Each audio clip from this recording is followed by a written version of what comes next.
ঢাকা বিশ্ববিদ্যালয়ে শিক্ষার্থী শাহরিয়ার আলম সাম্য হত্যার ঘটনায় বিশেষ তদন্তকারী সংস্থার মাধ্যমে তদন্ত করা হবে বলে জানিয়েছেন উপদেষ্টা আসিফ মাহমুদ সজীব ভুঁইয়া।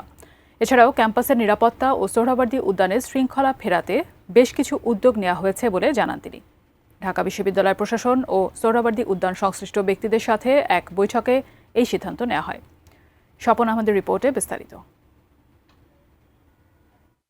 মঙ্গলবার রাতে সোহরাওয়ার্দী উদ্যানে ঢাকা বিশ্ববিদ্যালয়ের শিক্ষার্থী শাহরিয়ার আলম সাম্যকে কুপিয়ে হত্যা করে একদল দুর্বৃত্ত। বুধবার বাদ জোহর বিশ্ববিদ্যালয়ের কেন্দ্রীয় মসজিদে তার জানাজা অনুষ্ঠিত হয়।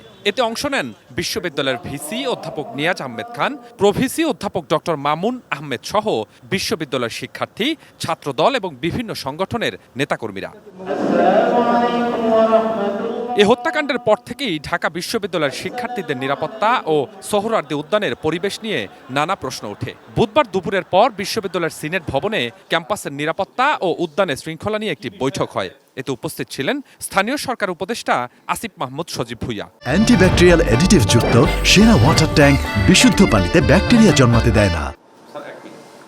বৈঠকের পর উপদেষ্টা আসিফ মাহমুদ শিক্ষার্থী সাম্য হত্যার ঘটনাস্থল পরিদর্শন করেন। পরে তিনি সাংবাদিকদের বলেন, সোহরাওয়ার্দী উদ্যানে মাদকের বিষয়ে আরও আগে থেকেই ব্যবস্থা নেওয়ার দরকার ছিল। এ সময় তিনি ক্যাম্পাসের নিরাপত্তা ও উদ্যানের শৃঙ্খলা ফেরাতে বেশ কয়েকটি উদ্যোগের কথা জানান।